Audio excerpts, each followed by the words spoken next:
পার্সেন্টের মধ্যে 90% মানুষজনই করে, সেটা হলো আমরা ক খ পড়ি না। সো ম্যাথের যে কটা আছে এটা আসলে সোজা সোজা কেন বলছি, এটা আসলে বইয়ের জিনিস, আলটিমেটলি প্রায় সবাই কম বেশি সবাই পারে। কারণ এই যে ম্যাথের যে কগুলো আছে না, এগুলো কোথা থেকে যায় বলো তো? আমাদের মেইন বইয়ের ভিতরে যে উদাহরণগুলো আছে, অনুশীলনের আগে যে উদাহরণ, ওই উদাহরণের মধ্যে কিছু ছোট ছোট ম্যাথ আছে, পাশাপাশি কিছু প্রমাণ আছে, দেখবো কিছু ছোট ছোট প্রমাণ এই উদাহরণগুলোর মধ্যেই। এন্ড ওগুলাই হলো সারা তুলে দেয় আমার ম্যাথের কতে। আর আমার ফিজিক্স, কেমিস্ট্রি এবং বায়োলজি, ফিজিক্সের ক এবং খ আমরা পারি, কারণ ফিজিক্স পড়তে আমাদের ভালো লাগে, আমরা নিজেদেরকে আইনস্টাইন ভাবি, অ্যান্ড আমাদের ওখানে বেসিক মোটামুটি সবারই ভালো থাকে। সো ক খ আমি অ্যান্সার করে আসতে পারি। বাট এখানে একটা বাট আছে, কেমিস্ট্রি এবং বায়োলজির কিন্তু আমরা ক খ পারি না। কী কী পারি না? কেমিস্ট্রি এবং বায়োলজির ক এবং খ। তুমি কেমিস্ট্রি এবং বায়োলজির ক এবং খ এর মধ্যে দেখবা যে সব কিছুই মুখস্থবিদ্যা, বুঝাবুঝির একটা প্রশ্ন নেই যে না এটা তোমার বেসিক থাকলে তুমি অ্যান্সার করে আসতে পারবা। সবগুলো হলো আমার মুখস্থবিদ্যা। কেমিস্ট্রির ক্ষেত্রে কিছু এক্সপ্লেনেটরি কোয়েশ্চেন আছে যেগুলো একটু হলে বুঝতে হবে।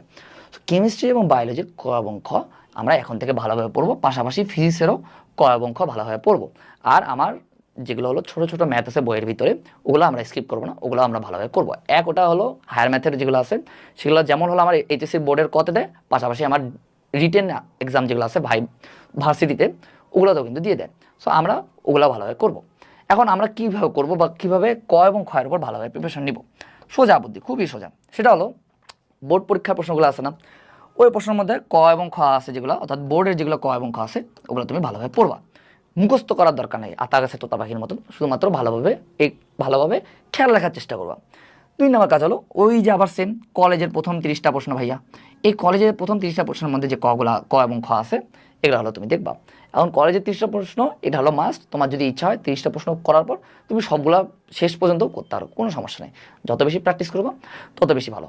সো এই ভিডিওটা এই পর্যন্ত। ও হ্যাঁ, একটা কথা বলতে ভুলে গেছি, অবশ্যই এই টাইমটুকুতে ফোন চালাবা না, সোশ্যাল মিডিয়া টোটালি ডিঅ্যাক্টিভেট করো। আর তুমি চাইলে আমার ফেসবুক আইডি আছে এস এম আরাফাত ফেরদৌস, ওখানে আমাকে মেসেজ দিতে পারো তোমার একাডেমি লাইফ নিয়ে যদি কোনো সমস্যা থাকে। আবার হালকেনস্টাইন ফ্যামিলি যে গ্রুপটা আছে আমাদের, ওখানে তুমি অ্যাড হয়ে যেতে পারো। অ্যান্ড ওখানে কিন্তু তুমি তোমার যে কোনো সমস্যা পোস্ট করতে পারো, অ্যান্ড আমরা কিন্তু ওগুলোর সলিউশন দেওয়ার চেষ্টা করি ভার্বালি। সো ঠিক আছে, এই ভিডিওটা এই পর্যন্তই। আর ফোনের সোশ্যাল মিডিয়া তোমরা ইউজ করবে না, অর্থাৎ স্ক্রলিং বাদ দিবা, আর শুধুমাত্র যতটুকু দরকার ততটুকুই খালি ইউজ করবা। সো